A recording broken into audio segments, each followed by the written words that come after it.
Bună, dragii mei, bine ați venit, bine ați revenit. Sunt Memeș, ca de fiecare dată înainte să începem astăzi treaba, vă reamintesc cât de minunați și de puternici sunteți.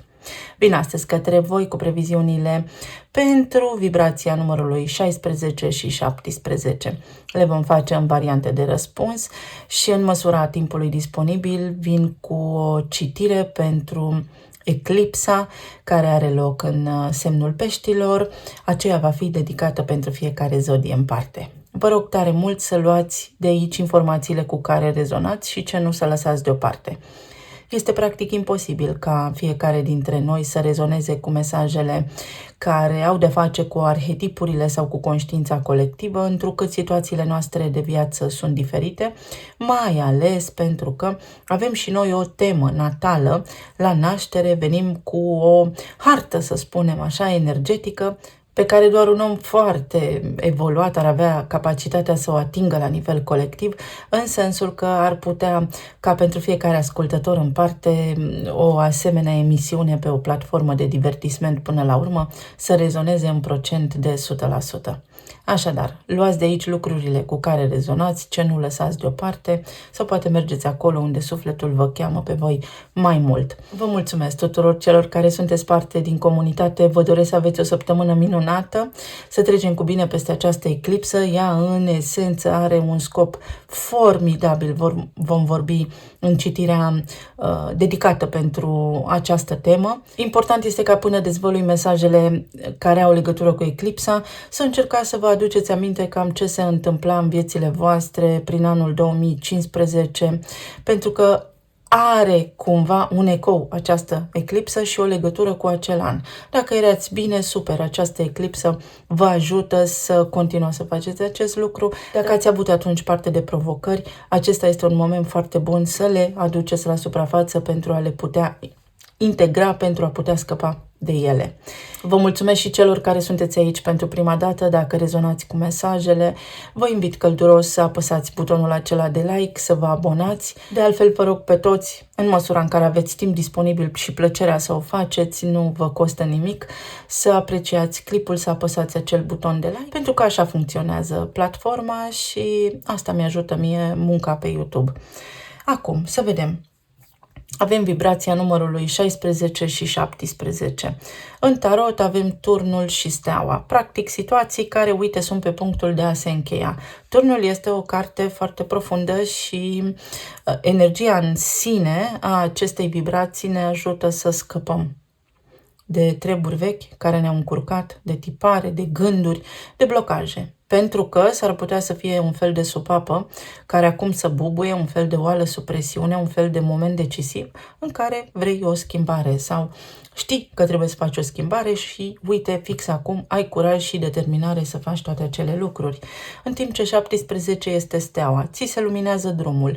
Chiar dacă tu poate nu ai încredere, chiar dacă poate tu simți că nu poți avansa sau nu vezi cum, nu știi cum, ți se dezvăluie drumul. Nu ți se dezvăluie de către cineva anume, ci de eul tău supraconștient, de tine, dar în identitatea ta profundă, în profunzimea ființării tale. Apoi, dacă ne uităm prin perspectiva lui Richard Rudd, cheile genelor, avem niște informații foarte elocvente când vine vorba despre aceste două vibrații. În timp ce pentru numărul 16 avem atribute precum măiestrie, versatilitate sau indiferență, pentru numărul 17 avem omnisciență, clarviziune și opinie. Astfel că, dacă noi nu conștientizăm că avem în permanență putere să ne schimbăm viețile, putere să intervenim atunci când ceva ne displace și nu avem o opinie în legătură cu aceste lucruri, s-ar putea să avem o opinie, dar într-o vibrație joasă, sau s-ar putea să fim blocați, exact cum am spus, să nu vedem pe unde mergem. Și nu știu dacă ați sesizat în arcana Justiția,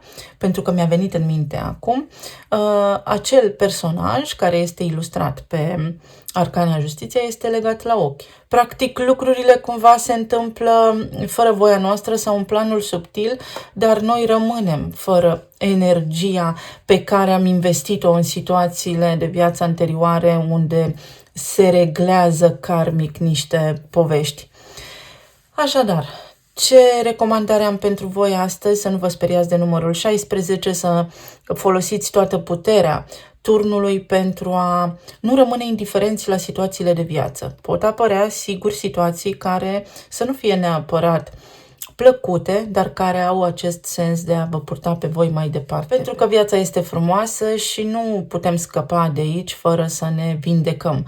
Dacă nu ne vindecăm, mai venim, mai încercăm. Cam așa este construită lumea în care trăim și uite că avem putere, mai ales în perioada aceasta, întrucât totul se întâmplă înainte de eclipsă, care, ce să vezi, iar coincidență, pe 18 când se petrece eclipsa, avem fix arcana Luna. Să vedem. La nivel astrologic, să știți că amprenta pe întreaga energie va fi foarte puternic direcționată către relațiile de cuplu, către contracte, către cei mai buni prieteni, dar mai degrabă către ceilalți în raport cu voi înșivă. Și să știți că toată energia acestei săptămâni, din punctul meu de vedere, desigur, este condusă de Pluto, care este retrograd în Capricorn. Adică tot ceea ce implică lipsă de responsabilitate, lasă că vedem noi cum facem lucrurile sau lucrurile care nu sunt foarte organizate, lipsa de direcție, ambiguitatea, lipsa de discernământ, lipsa clarității, toate aceste lucruri vor tinde să apară ca teme importante în viețile voastre pentru a ști, pentru că neprevăzutul este cel care ne dă peste cap viețile. Și atunci putem evita toate aceste lucruri prin a fi foarte fermi și foarte realiști în această săptămână. Efectiv realiști. Săptămâna aceasta se reglează cu cât suntem mai realiști și mai responsabili, sigur în ceea ce ne privește pe noi înșine, dar și în relațiile pe care le avem cu ceilalți.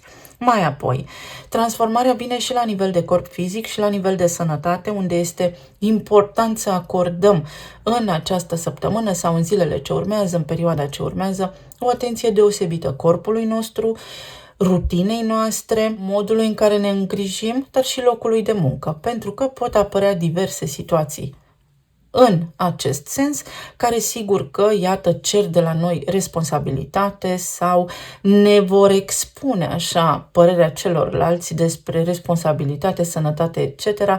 Sigur, o părere din care avem de învățat. Să nu îi dăm o valoare bună sau rea, pur și simplu auzim, nu rămânem indiferenți la ce se întâmplă în jurul nostru, dar putem să ne formăm propria noastră opinie pentru că vom avea clar viziune, adică discernământ, mintea limpede, vom fi ajutați de intuiția noastră, de eul nostru supraconștient, să rămânem pe calea corectă în viață. Să vedem măreția zilei ce ne aduce. Avem asul de cupe și asul de bâte.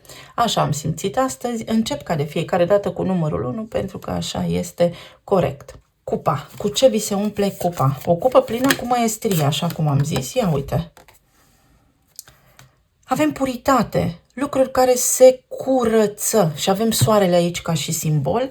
Avem și un copil. Înveți din nou. Să înveți din nou. Asta este tema importantă a acestei săptămâni, prin relațiile cu ceilalți, prin situațiile care se pot petrece la locul de muncă sau prin mesajele pe care ți le transmite corpul tău fizic, tu înveți să crești, tu înveți să te maturizezi, tu înveți să ai grijă de tine, mai multă grijă de tine. Sigur că aici pot fi lucruri pe care le poți manifesta foarte ușor, avem numărul 1, sau este pur și simplu o perioadă în care trebuie să acționezi. Să nu mai amâni niște situații de teama asta a necunoscutului sau chiar dacă nu știi ce te așteaptă la capătul firului când suni pe cineva, la destinație când ajungi, să ai curaj, să faci lucrurile care sunt importante pentru tine. Oh, ce frumos! Avem justiția pentru că am invocat-o, sigur că da. Avem planeta Mercur și Uranus, acel aspect care ne-a însoțit o perioadă bună de timp dintre Mercur și Uranus. Mercur este în Fecioară, cu picioarele pe pământ, acolo în zona locului de muncă, a rutinei și a sănătății, iar Uranus este în Taur, acolo unde vorbim despre stimă de sine, despre resursele noastre materiale, despre materie primă, despre iubire sau valoarea. Așa cum ne văd alții pe noi, câtă valoare avem noi în viața lor sau cum valorăm noi viața, pe ce punem noi preț, mai exact. Și aici avem leadership și numărul 18 Știți că aici se întâmplă lucrurile magic și uite că la eclipsă mesajul va fi important pentru voi, pentru cei care alegeți asta, sigur că da, pentru că avem liber arbitru. Așa cum spun de fiecare dată, astrologia, tarotul și toate cele sunt niște unelte care au acest scop sau, să spunem, nu putere, ci sens să ne ducă până într-un anume punct de unde noi începem să devenim foarte puternici și să nu mai avem nevoie de ele. De ce nu? Avem 5 de cupe, cavalerul de cupe, 8 de cupe, și pajul de spade. Ce interesant! Să vedem ce înseamnă toate acestea. Cavalerul de spade,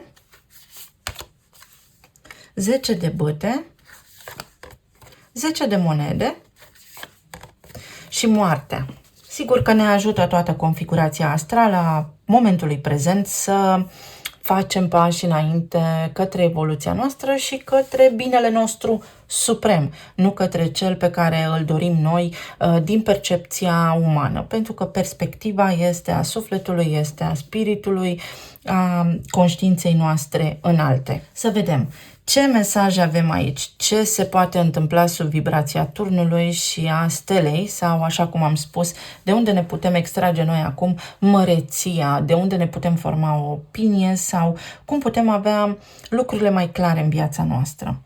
Când vine vorba despre rutina noastră, despre locul de muncă, aici este o lipsă de entuziasm pentru că nu există, poate pentru unii dintre voi desigur, o cale evolutivă când vine vorba despre profesie sau când avem de-a face cu lucruri care implică comunicarea, poate există lipsă de claritate, ambiguitate, nu știi către ce duce profesia ta sau nu știi ce se poate întâmpla acolo, aspecte care au legătură cu planul financiar și simți nevoia de o schimbare. Dacă este vorba despre lipsă de evoluție, aici ai alternative precum fie poți merge la niște cursuri, fie te poți documenta mai mult, fie poți aplica pentru un nou loc de muncă, pentru că ai capacitatea să îți găsești alt loc de muncă, chiar dacă asta înseamnă să o iei de la început, ai sclipire de geniu, ai intelectul foarte bine dezvoltat și ai puterea să gândești, ai puterea să afli noi informații, dar să le și achiziționezi. Deci ai capacitatea de a învăța lucruri noi și acest lucru te poate împlini pe tine, îți poate aduce venituri în plus, dar mai mult decât atât îți poate aduce o satisfacție personală. Mai poate fi vorba despre judecată. Atenție la judecată astăzi, pentru că acest număr 16, să știți că lucrează și cu numărul 9. Iar numărul 9, tot din perspectiva lui Richard Rudd, vorbește despre invincibilitate, vorbește și despre hotărâre, dar și despre inerție. Dacă ceva te supără, nu rămâne în acea frecvența inerției lucrurile să se deruleze la nesfârșit așa, pentru că nu-ți va aduce satisfacții nici la nivel financiar, dar nici la nivel personal, ceea ce faci tu acum neapărat ca profesie. Bun, profesia ne ajută aici în Matrix, ne ajută în rutina noastră să ne plătim facturile, dar asta nu înseamnă că tu trebuie să te oprești din învățat. Poți cumpăra cărți, poți citi pe site-uri, internetul ăsta este atât de mare. Știți că am vorbit despre plasa asta în care ne învârtim aici pe internet, dar are informații pentru ca tu să fii bine în planul financiar, să-ți găsești drumul și calea și uite că pe calea intelectului găsești informații care te ajută pe tine să devii poate un pic mai stabil la nivel financiar sau să găsești soluții în zona aceasta financiară pentru provocările pe care le ai, pentru că avem aici un 10 de bâte. Este un fel de confirmare din partea energiei din mentalul colectiv în acest moment, din partea câmpului, căci pe el îl citesc, nu energia voastră în mod direct, pentru că nu am această capacitate, să duceți la bun sfârșit niște responsabilități, niște task-uri, să încheiați niște provocări și să respirați ușurați când vine vorba despre tot ceea ce ține de resursele voastre financiare. Apoi, la nivel de relații, avem aici o lipsă de entuziasm pentru că s-ar putea să existe pentru unii dintre voi provocări la nivel de comunicare. Fie nu sunteți pe aceeași lungime de undă, fie comunicarea este greoaie, fie nu ajungeți la un numitor comun când vine vorba despre treburile voastre personale, când vine vorba despre planurile de viață pe care poate le aveți, ori există impedimente aici la nivel financiar și acestea se pot îndepărta prin forță, prin echipă, unde mulți puterea crește, fie este vorba despre faptul că s-ar putea să existe aici niște provocări în relația voastră de-a lungul timpului, au existat interferențe, aveți parte unii dintre voi de un partener evitant. Pur și simplu fiecare om are provocările lui, vine cu o istorie, cu un bagaj emoțional, cu un bagaj mental și noi în viețile de adult nu vorbim doar cu omul respectiv, pentru că omul respectiv este inconștient. Noi trăim în partea conștientă foarte puțin, pe noi ne guvernează subconștientul.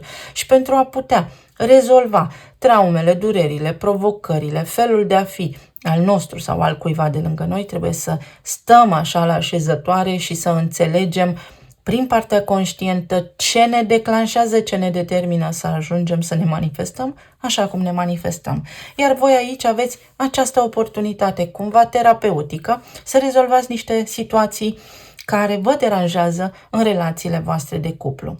Pentru cei care sunteți singuri și vă doriți o relație, această perioadă nu este una favorabilă pentru a vă grăbi, pentru a accepta orice și oricum sau pentru a iniția neapărat conversații noi cu oameni pe care acum îi cunoașteți sau cu oameni care vă pot acum scrie, căuta și așa mai departe. De ce? Pentru că aveți de încheiat aici ceva, pentru că s-ar putea să faceți un pas destul de emoțional și mai puțin rațional din dorința de a avea o familie, atât că s-ar putea să grăbiți puțin lucrurile și să nu vă cunoașteți suficient de bine.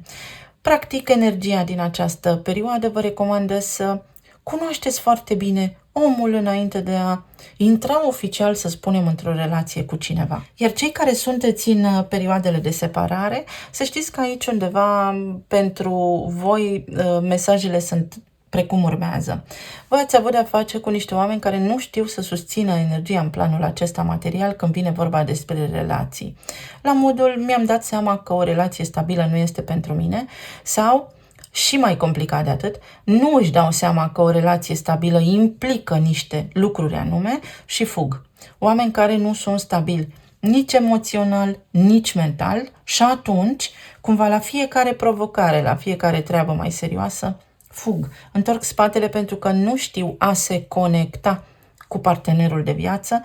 Sigur că vine tot din copilărie, de unde nu au învățat cum să se conecteze pentru că nu au avut un mediu emoțional stabil. Pentru unii dintre voi s-ar putea cineva de altfel să facă un pas foarte important și neașteptat în această săptămână și să vă treziți așa deodată că lucrurile încep să meargă bine și că vă puteți reconecta cu omul de care v-ați despărțit acum, pentru că există dintr-o dată în acest om, femeie sau bărbat, o nevoie de a se stabili la casa sa, de a intra într-o relație tradițională, ca la carte, practic. Există și această posibilitate pentru că omul respectiv își dă seama, de fapt, de impactul pe care îl aveți voi în viața sa. La nivel medical, așa cum am spus, energia din această săptămână spune nu ignora simptomele, nu ignora mesajele corpului tău sau fii mai atent. Ce recomandare am în această săptămână? Să încercați să discutați cel puțin cu medicii voștri curanți sau să fiți atenți la nivelul de vitamina D3. Vitamina D3. Asta mi-a venit în minte în timp ce începusem să amestec cărțile și este foarte important pentru vitalitatea voastră. Chestiuni care țin de efort fizic peste măsură pentru că aveți niște responsabilități. Vi se spune aici că ar trebui să aveți o rutină mai sănătoasă, pentru alții dintre voi sistemul nervos, anxietatea, poate atacuri de panică, toate aceste lucruri vă dau pe din afară pentru că la nivel de corp fizic există un dezechilibru, poate fi aici o însănătoșire după un tratament îndelungat, să știți, pot fi aici niște vicii dependențe pe care voi sau partenerii voștri de viață sau oamenii din familia voastră le au și pe care acum le puteți stabiliza, le puteți vindeca. Moartea vine cu transformare și este o săptămână excelentă pentru a rezolva foarte multe lucruri. Dacă aveți acum legături cu sălile de judecată, cu instanța, cu judecătoria, atenție la lucruri, să nu omiteți detalii sau se pot face apeluri în instanță, puteți face, să știți, puteți înainta voi acțiuni în instanță, mai ales pe chestiuni care au de-a face cu credite, cu prescrierea unor lucruri, cu informații. Văd aici avocați, văd săli de judecată, au legătură toate evenimentele din planul astral și cu aceste lucruri. Să știți că Jupiter este în Gemeni, el este cumva simbolul legii și se regăsește lângă punctul norocului. Comunicare, foarte multă comunicare sau oportunitatea să dezlușiți, să discutați, să comunicați, să faceți treburi din acestea birocratice. Treburile legate de acte în această săptămână pot, să știți, să fie foarte benefice. Avem ghidare, sigur că da, sufletul vostru vă ghidează, eul vostru supraconștient să restaurați niște lucruri și are legătură și cu justiția, numărul 11 pe care am menționat-o anterior, dar și cu eclipsa de lună din data de 18. Vom vorbi despre asta separat. Așadar, o săptămână extraordinar de bună pentru a aduce lumină în viețile voastre și pentru a iniția lucruri noi, chiar dacă vă simțiți vulnerabil, chiar dacă simțiți că nu mai pot, nu se mai poate, nu am cum, se poate. Talismanele, sau cel puțin acesta este potențialul, desigur.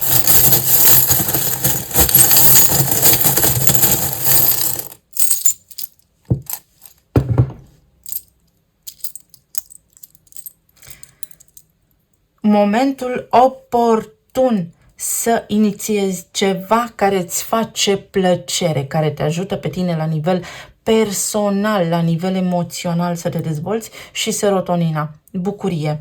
Deci evenimente care până la urmă te ajută pe tine să te simți foarte bine pe parcursul acestei săptămâni. Uite, să scapi de un stres, pentru că avem 10 de bâte aici, pentru că avem 4 de cupe, parcă nu ai chef de lucruri, un pic de apatie, nu văd bucuria sau poate nu-mi trebuie lucruri în plus în această săptămână și ai acum această capacitate să spui stop, pe aici nu treci.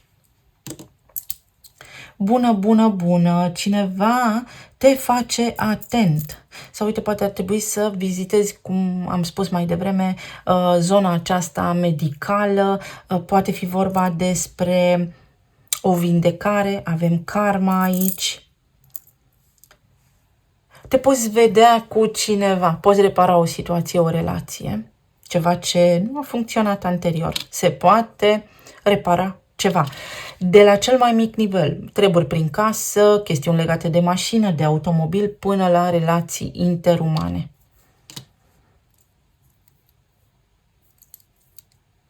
Relații cu prietenii cei mai buni.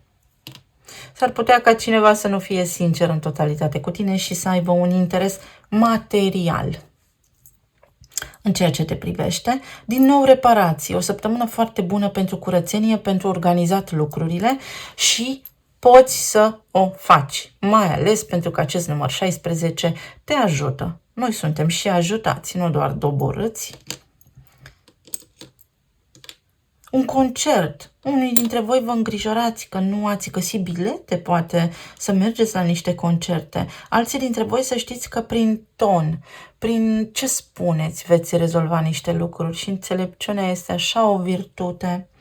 Iar alții dintre voi vă pregătiți. Vă puteți face planuri pentru perioada sărbătorilor, pentru că acele planuri au un foarte mare potențial să se materializeze. Aici este o sărbătoare sau vorbim despre oameni care au multă influență în harta natală din Săgetător, Capricorn, aceste lucruri pe voi vă ajută sau oameni care au foarte multă influență în zona zodiilor de aer. Nu sunt lucrurile bătute în cuie doar pentru zodii, pentru că noi de fapt suntem toate zodiile la oaltă.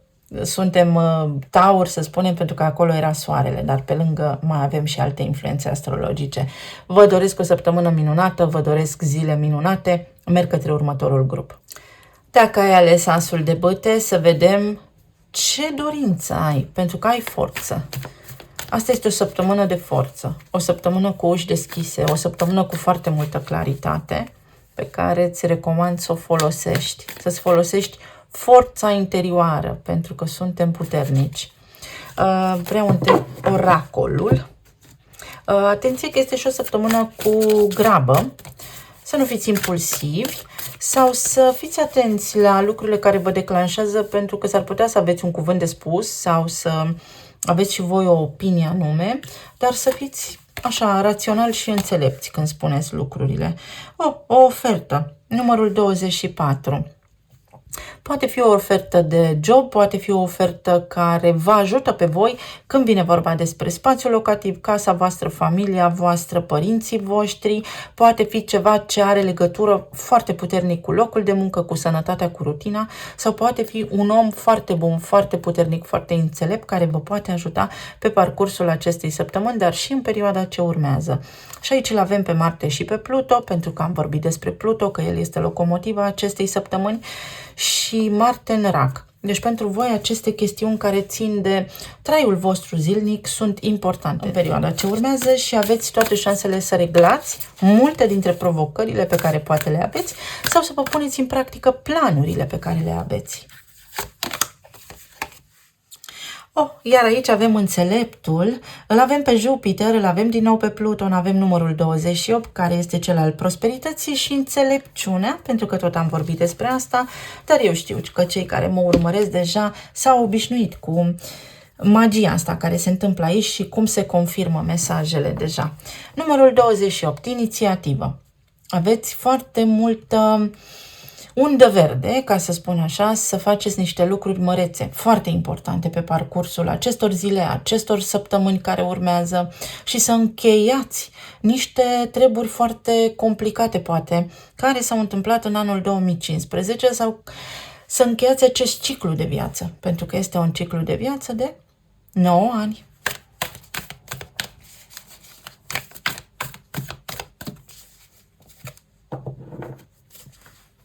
Chestiuni care au legătură cu intimitatea, transformarea. Sunteți în plin proces de transformare a unor lucruri importante din viața voastră. Sigur că acesta este potențialul. Și avem pajul de bâte, avem 7 de spade, avem diavolul și puterea.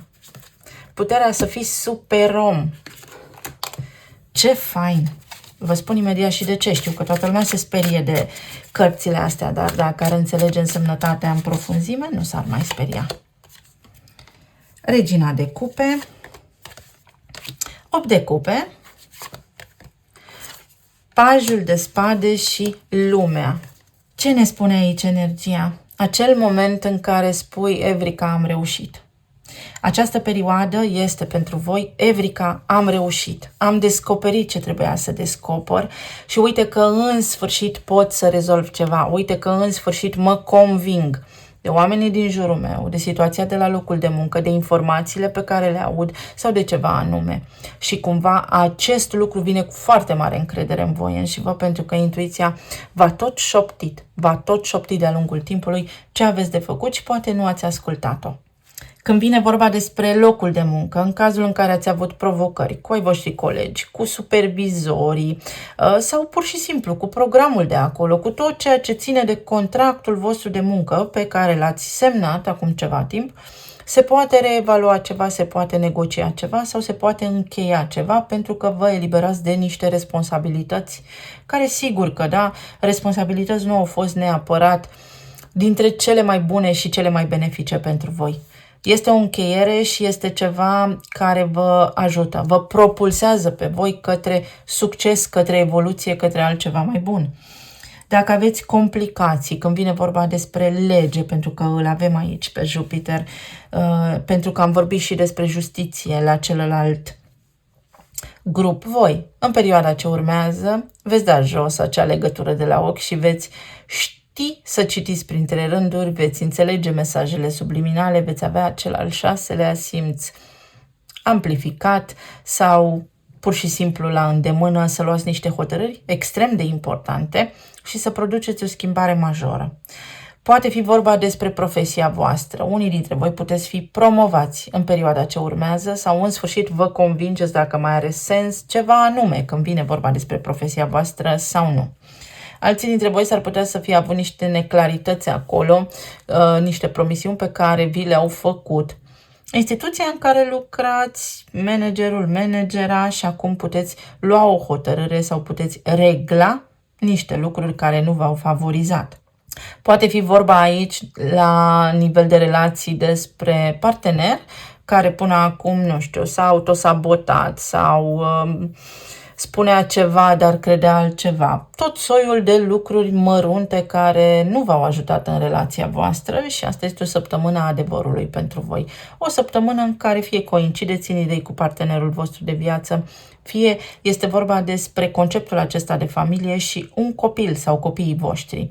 Nu v-ați înțeles cu partenerul pentru că există aici implicați copii, acum vă înțelegeți de dragul lor sau poate fi vorba despre un copil care a avut diverse provocări și uite că scapă de ele. Sau voi ajutați pe cineva care nu este la fel de înțelept, de copt la minte ca și voi și acest lucru vă aduce vouă, să știți, un beneficiu, dar nu să vă oferiți ajutorul doar pentru a câștiga ceva la schimb. Vă ajută pe voi la nivel energetic. Când faci bine, binele este bine făcut. Pe unii dintre voi vă văd dorindu-vă un alt loc de muncă și să știți că este o ocazie foarte bună, cel puțin să prospectați piața.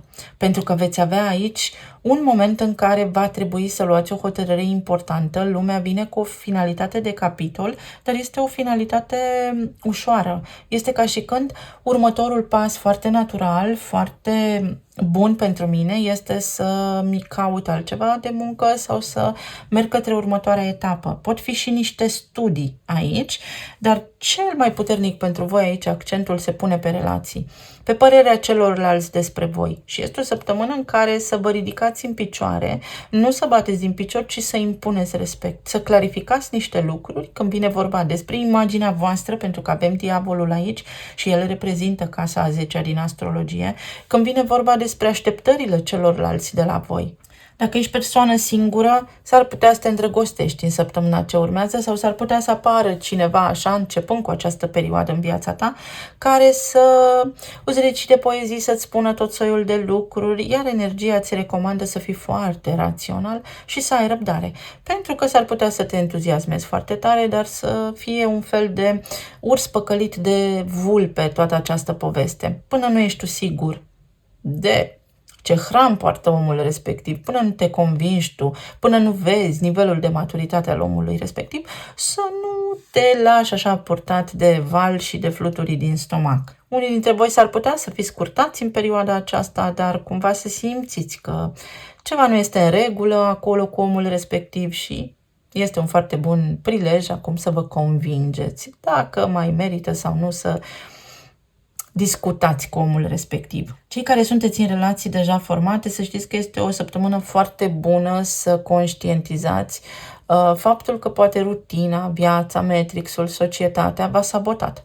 Și sigur că atunci când ajungem acasă încărcați de nemulțumirea noastră personală sau de pe la locul de muncă sau, nu știu, din hipermarketuri, sau așa la nivel social, pe cine ne vărsăm nervii și amarul? Păi pe omul care este acolo lângă noi cel mai ușor, fără să ne dăm seama că poate nu este vina lui sau vina ei în mod direct. Este o săptămână bună pentru uniune, bună pentru respect. Este o săptămână în care ne dăm seama de multe lucruri și cum mediul acesta înconjurător are o importanță foarte puternică și destul de consistentă în ceea ce facem noi așa la nivel de trai, de familie. Este o săptămână de revelații pentru voi, să știți, și o săptămână în care nimeni nu se mai ascunde. Cumva toată lumea este prezentă la datorie, exact așa.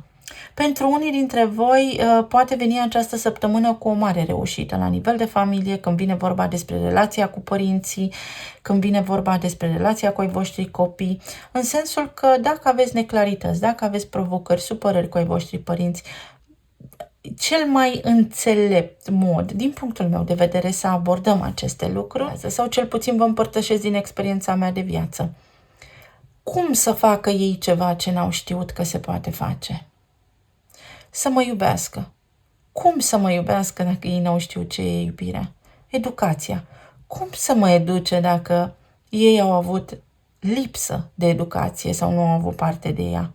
E doar o idee, fiecare face și alege pentru sine. Apoi, pentru cei care sunteți în perioadele de separare, aici mai există un zvâc, mai există ceva, dar să fiți atenți, vă rog tare mult, pentru că este și autosabotaj. Cumva unii dintre voi rămâneți inconștient în acest zvâc, în această idee de iubire permanentă, în expectativă.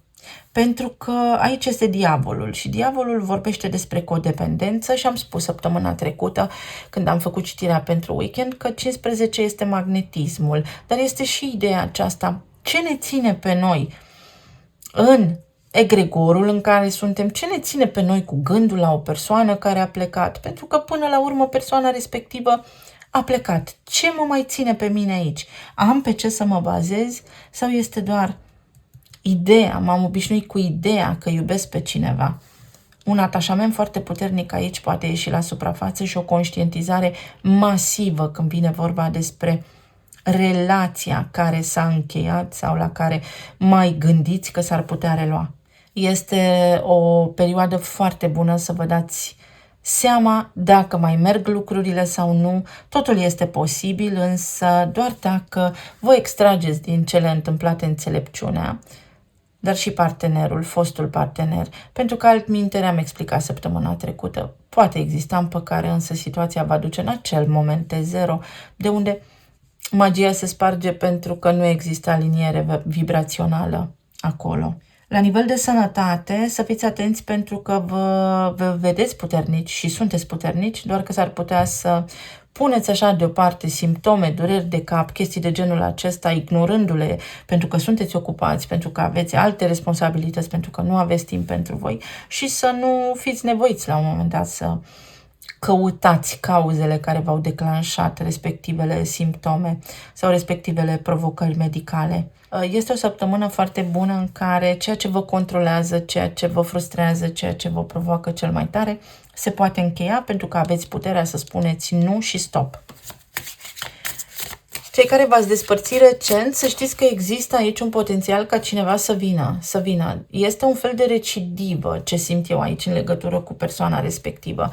Vine, cere scuze, promite și apoi reia același lucru pentru care și-a cerut scuze anterior. Acest mesaj probabil este pentru unii dintre voi. Schimbarea. Un potențial major de schimbare. Sigur că da, pentru că avem puterea, ai capacitatea să devii mai înțelept, să nu te mai lași afectat de lucrurile care te afectau anterior și să închizi niște treburi foarte serioase sau să tragi niște concluzii foarte sănătoase în perioada ce urmează, să faci un pas înainte să-ți găsești un nou loc de muncă. Această săptămână are potențial și este și potențial, vedeți, pentru schimbare la nivel de relații. Unii dintre partenerii voștri veți vedea că vin exact așa cum am spus, la datorie, sunt prezenți, încep să facă niște lucruri diferite, iar alții dintre voi veți ajunge la concluzia că este mai bine fiecare pe drumul său, dacă v-ați despărțit. Pentru alții dintre voi, oamenii care au plecat acum ceva timp sau de care v-ați despărțit voi, au potențialul acesta de a se schimba, dar trebuie să conștientizeze ei înșiși codependența sau lucrurile care i-au deranjat sau traumele pe care le au, durerea pe care o au. Iar pentru alții dintre voi mesajul este să fiți atenți pentru că este un atașament foarte puternic aici. Foarte puternic. În funcție de cum aveți voi viața. Aveți un atașament foarte puternic sau vă este foarte greu să faceți un pas înainte pentru că vă legați foarte mult de un loc, de o idee, de o persoană. Pentru unii dintre voi, Jupiter poate aduce în viața voastră acum marea iubire. Și aici avem pasărea. Sistem nervos, despre gânduri foarte multe sau despre dureri de cap, să aveți grijă, dar și despre neînțelegeri. Iar această săptămână să știți că aduce pentru voi claritate. Lămuresc situații. Știu, mi-e clar ce vreau să fac. Minte limpede, discernământ, responsabilitate, nu mai zăbovesc și uite, noroc.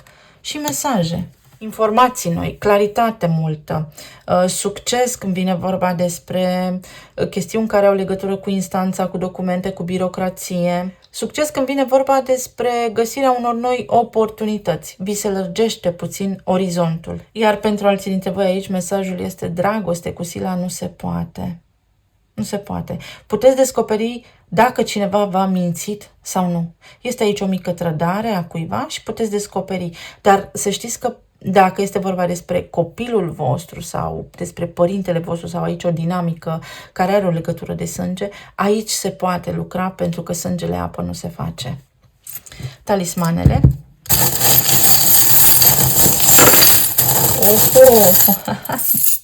Ce grozav! Nerăbdare, v-am spus, este un pic de vitejie aici. Bună, sunt stresat și suntem ceea ce credem că suntem. Încercați să vă eliberați de stres, să nu stați așa ca în oala cu presiune, pentru că, într-adevăr, viețile noastre așa sunt, pentru că vă veți descurca, veți rezolva lucruri. Serotonină. Până la urmă, unii dintre voi veți avea acel rezultat mult dorit. Veți rezolva. Aici avem rinichi, foarte multă tristețe.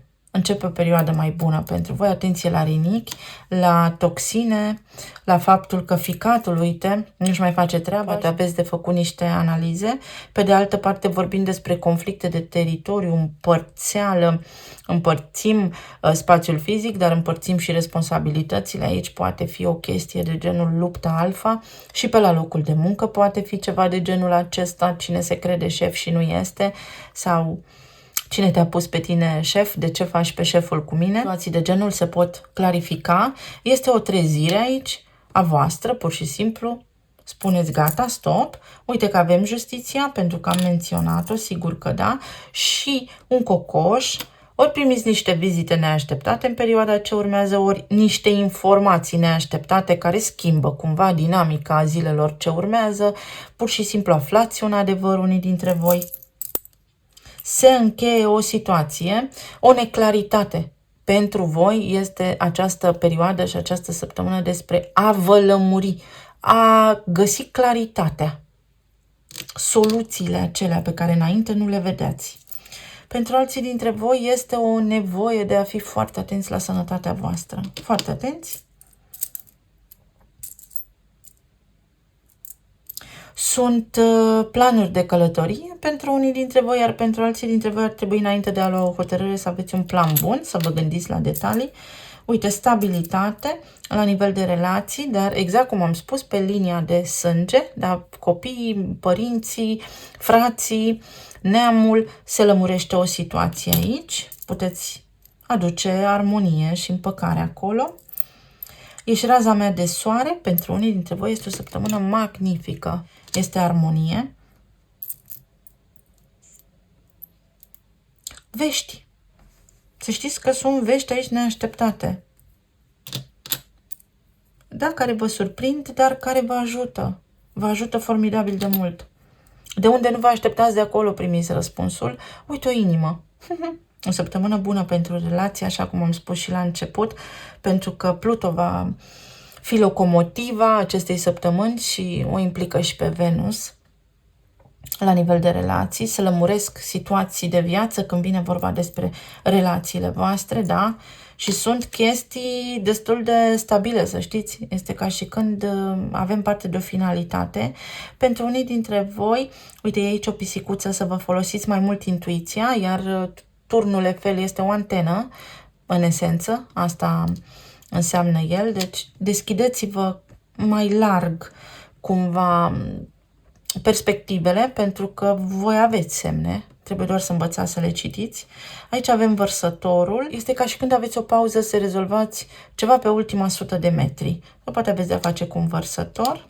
la nivel de umanitate, este ca și când trebuie să ținem cont de toată lumea e implicată în discuție, toată lumea e implicată aici la locul de muncă. Nu se poate să fac doar eu, trebuie să facem toți situații de genul acesta, iar inițialele sunt M și X, Mexic, țara mea de vis, țara mea de suflet, îmi doresc atât de mult să ajung acolo, este țara pe care o iubesc, deși n-am fost niciodată. Ceva se maximizează. Sunt situații pentru unii dintre voi de viață care au ajuns la un apogeu și de aici nu se mai poate. Sau dacă așteptai o confirmare, dacă așteptai, nu știu, un moment potrivit, acesta este punctul maxim benefic pentru tine, este perioada favorabilă pentru ca tu să schimbi ceva. Ai lumea aici, să fii curajos. Ai nevoie de curaj? Ăsta este momentul să faci ceva, pentru că altminteri, dacă nu faci, sigur că situații vor mai apărea, dar între timp tu rămâi în acele structuri vechi care nu te avantajează. Vă doresc să aveți o săptămână minunată, zile minunate, să ne reauzim cu bine și data viitoare. Pa, pa!